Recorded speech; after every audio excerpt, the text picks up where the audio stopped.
नमस्कार, राम राम किसान भाइयों। रबी फसलों के अंतर्गत गेहूं फसल की बात करेंगे किसान भाइयों। और गेहूं के अंतर्गत आज जो मुख्य विषय होगा वो होगा जल बचत। किसान भाई जो खेतों में सिंचाई करते हैं गेहूं में फ्लड इरिगेशन से, लगभग गेहूं फसल की बात करें तो किसान भाइयों इसमें 6 सिंचाइयों की आवश्यकता होती है। सीआरआई स्टेज पर सिंचाई करते हैं, टिलरिंग स्टेज है, लेट जॉइंटिंग स्टेज है, फ्लोरिंग स्टेज है, और दूधी अवस्था है मिल्किंग स्टेज, और डप स्टेज है जब दाना सख्त होता है उस समय लगभग 6 सिंचाइयों की आवश्यकता होती है। एक प्रगतिशील काश्तकार है जिन्होंने फ्लड जो इरिगेशन है उसको छोड़ करके और स्प्रिंकलर विधि से गेहूं की खेती की है। प्रगतिशील काश्तकार है, किसान से बातचीत करते हैं कितनी सिंचाइयां हुई है और जल की लगभग कितनी बचत हुई है, और फसल आप देख रहे हो कहीं भी किसी पोषक तत्व की कमी आपको दिखाई नहीं दे रही है, क्योंकि अक्सर जब हम सिंचाई करते हैं तो पौधे की जड़ों का विकास नहीं हो पाता है और जमीन ज्यादा सिंचाई करने से हार्ड हो जाती है, जिससे हमारे माइक्रोब है जो सूक्ष्म जीव है उनकी एक्टिविटी भी कम हो जाती है।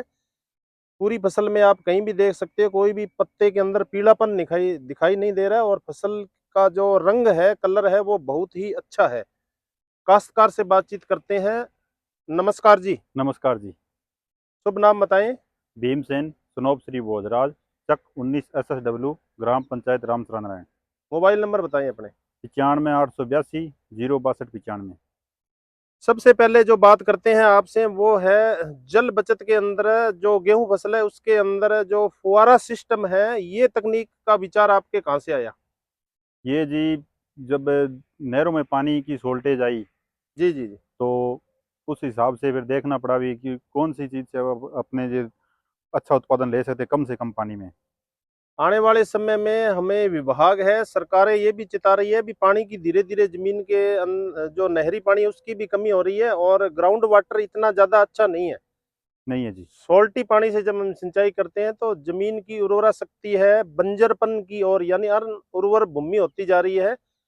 यदि हम कम सिंचाई करेंगे तो भूमि है जो उपजाऊ रहेगी। हाँ जी। गेहूं की वैरायटी की बात करते हैं, कौन सी वैरायटी है? और श्री राम की है जी 3SR 72। और फील्ड की कंडीशन बहुत अच्छी है। सिंचाइयों की बात करते हैं, स्प्रिंकलर से कितनी सिंचाई हुई है अब तक? 3 सिंचाई की है जी। 3 सिंचाई हुई है। हाँ जी। प्रथम सिंचाई की बात करें तो किस समय सिंचाई हुई? यही 22 से 24 दिन के बीच में। 22 से 24 दिन। हम्म। स्वामी जी ये बताएं, जब आप एक लाइन चलाते हो तो इस लाइन को कितने समय तक चलाते हो? 2 घंटे जी। एक फ्लड से सिंचाई करते हैं अपने खुली प्रवाह विधि से, और एक स्प्रिंकलर विधि से सिंचाई कर रहे हैं, तो जल बचत के बारे में बताएं भी कितनी जल बचत हो जाती है? ये जी हमारे जैसे मोगे की जो बारी है, जी जी 1 घंटे में 1 बीघा लगता है। जी। और 1.5 घंटे मतलब 1 घंटे 30 मिनट के अंदर है ये स्प्रिंकलर से 5 बीघा में सिंचाई होती है। 5 बीघा में सिंचाई हो जाती है। हाँ जी। लगभग ये मान सकते हैं भी 2 गुना, 2.5 3 गुना से भी ज्यादा सिंचाई अपने यदि फुहारे से करते हैं तो फ्लड के मुकाबले उससे होती है। हाँ जी। जल बचत की बात करें तो लगभग फुहारा विधि से है 65 से 70% जल की बचत होती है। हाँ और जी। साथ में भूमि जो है उत्पादकता है भूमि की है वो बनी रहती है। हाँ जी। ज्यादा सिंचाई करने से भूमि है जो हार्ड हो जाती है, पौधों का विकास भी कम होता है। और पिछले वर्षों की बात करें तो आप सिंचाई नहर से ट्यूबवेल से भी करते थे, फसल की वृद्धि में क्या अंतर आ रहा है आपको? फसल की वृद्धि से जी ज्यादा वृद्धि की है। नीचे से जमीन है जो पोली रहती है पूरी। जमीन पॉली रहती है तो जड़ ज्यादा नीचे जड़ें से ज्यादा गहराई से गहराई से जाती है। ज्यादा जड़ें निकलती है, टीलर ज्यादा निकलते हैं। पानी उस और पोषक तत्व वो नीचे से लेती है। हाँ जी। उर्वरकों की बात करते हैं स्वामी जी, कितना उर्वरक फर्टिलाइजर है जो बेसल में दिया? 45 किलो यूरिया दी है जी अभी तक। जी जी। 3 स्प्रिंकलर में। तीनों बार जो हाँ सिंचाई हुई जी। है उसमें। और बेसल में डीएपी। डीएपी 22 से 25 किलो के बीच में। और कोई जब बेसल में सूक्ष्म पोषक तत्व दिया हो या कोई ग्रोथ प्रमोटर का आपने यूज किया हो? अभी स्प्रे की है जी, एक तो मैग्नीज जी और जी। चिलेटेड जिंक, हम्म। और एक फंगस के लिए प्रोपिकोनाजोल।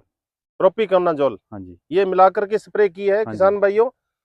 जो मौसम की बदलती परिस्थितियां हैं, यदि बादलवाई होती है तो येलो रस्ट की समस्या इसमें आ सकती है। तो टेबुकेनाजोल है 1 ml प्रति लीटर पानी के हिसाब से, या प्रोपिकेनाजोल 1 ml प्रति लीटर पानी के हिसाब से स्प्रे करते हो तो येलो रस्ट है उससे भी हमें फायदा मिलता है। और किसान भाई बहुत अच्छी बात बता रहे हैं, मैंगनीज की इन्होंने स्प्रे की है।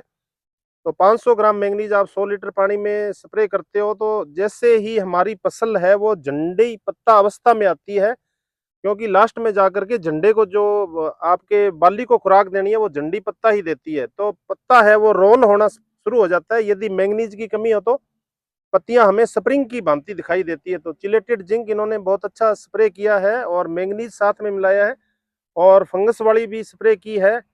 तो उससे लगभग इनको फायदा मिलेगा फसल के अंदर। किसानों को क्या संदेश देना चाहते हो? किसानों को जी यही संदेश है, कम से कम पानी में अच्छी से अच्छी पैदावार लें और ज़्यादा से ज़्यादा स्प्रिंकलर का उपयोग करके ज़्यादा से ज़्यादा भूमि को अपने फसल ले सकते हैं उसमें। आने वाला जो समय है स्वामी जी वो ड्रिप और फुहारा सिस्टम के ऊपर किसानों को जाना पड़ेगा, जिससे हमारे जल की बचत होगी और भूमि जो बंजर होती जा रही है ज्यादा सिंचाई करने से उससे भी बचत होगी। हाँ जी। यदि जैसे डिग्गी फर्टिलाइजर की जी क्वांटिटी है जो दिनों दिन बढ़ती जा रही है, हम्म वो भी स्प्रिंकलर से अगर सिंचाई करेंगे तो वो भी घटेगी। ज्यादा फर्टिलाइजर डालने से भी डालने से। हमारी भूमि है जो खराब हो हाँ जाती है। जी। तो स्प्रिंकलर सिस्टम जो किसान भाइयों जब अपनाते हैं तो जल की बचत होती है, साथ साथ में जो किसान भाई बता रहे हैं फर्टिलाइजर भी हमें कम से कम प्रयोग करना पड़ता है और फसल में ग्रोथ अच्छी होती है। उत्पादन की बात लास्ट में करेंगे जब उपज होगी। तो एक खुली प्रवाह विधि से हम सिंचाई करते हैं और एक स्प्रिंकलर से सिंचाई करते हैं तो निश्चित रूप से फायदा मिलेगा। ड्रिप के ऊपर भी आप जा रहे हो, जैसे सब्जियां हमने देखी। हाँ जी, अभी लगवाई है 5 बीघों के अंदर। हाँ, तो ड्रिप से भी जल की बचत होगी बिल्कुल है जी। और भूमि है वो उसमें ज्यादा पॉली रहती है, हमारे सूक्ष्म जीव ज्यादा एक्टिव होते हैं। तो किसान भाइयों एक प्रगतिशील काश्तकार थे, अच्छी खेती कर रहे हैं और एक लीक से हट करके नया काम किया है। स्प्रिंकलर है जो गेहूं फसल के अंदर सिंचाई कर रहे हैं। उत्पादन की लास्ट में बात करेंगे। तो धन्यवाद स्वामी जी आपका धन्यवाद। चैनल के साथ जुड़ने के लिए। तो वीडियो आपको कैसा लगा किसान भाइयों, ज्यादा से ज्यादा लाइक करें, शेयर करें, दूसरे किसानों तक पहुंचाएं, ताकि प्रत्येक किसान भाई है जो जल बचत के फार्मूले को अपना सके और ज्यादा एरिया के अंदर सिंचाई होगी तो निश्चित रूप से किसानों को फायदा होगा। धन्यवाद जी, नमस्कार धन्यवाद। जी।